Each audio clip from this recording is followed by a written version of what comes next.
Yes, ma'am. The first one is an article from NBC News entitled "Hundreds of International Doctors Due to Start Medical Residencies Are in Visa Limbo."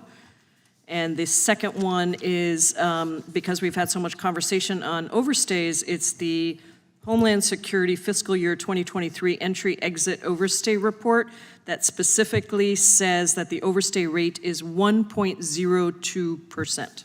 Without objection, admitted. The chair recognizes Representative Ross. Thank you, Mr. Chairman, and the ranking member for holding this hearing.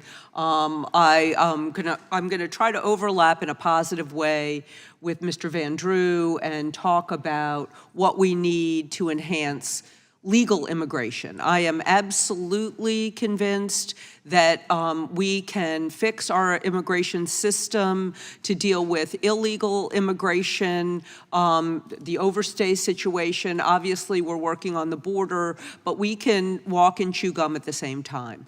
Both the chairman and I represent one of the fastest growing areas in this country in North Carolina. Every day, and we just came back from being in our districts, I hear from the agriculture sector, largest sector, economic sector in North Carolina, the hospitality industry, the construction industry. We've talked about the medical industry, the research industry, that they need more workers and they need to have people who can get their visas. They need better H-1B processing. They need better H-2B visa processing. They want to hire people who are legal. But we have a backlog. We have not increased many of these visa quotas in more than 30 years. People want to come into this area. We are growing. We have amazing institutions of higher education educating lots of people from the United States. I'm very big on increasing the pipeline from the United States. But as we've discussed, in North Carolina, there simply are not enough people for our growing economy.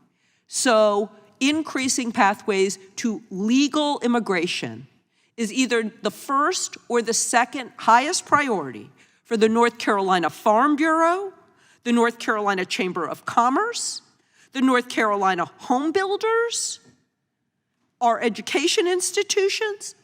So, Mr. Nowrasteh, can you tell us how we could fix some of the problems that we're hearing with our visa system and expand opportunities for more of these people to get legal visas, because these employers in my district and in my state who are generating all the economic prosperity want to do it the right way.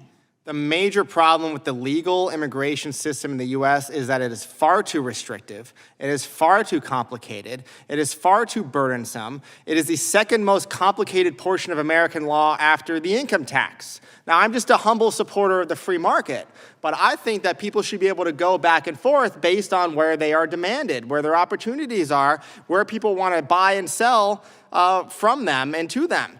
And I think that we need to expand these opportunities for low-skilled workers in areas like agriculture, but also create a visa for construction workers.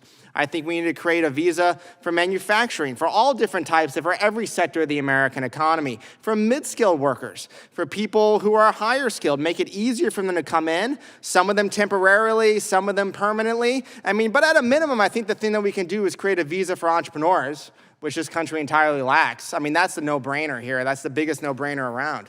And Mr. Nowrasteh, we've only touched on this. I have, ever since I got here, been one of the primary sponsors of a bipartisan bicameral bill to deal with what we call the documented dreamers. The children of H-1B visa holders who come over here before, they weren't born here. Sometimes their siblings are U.S. citizens, but they are not. And they literally age out of their visas when they're 21 years old.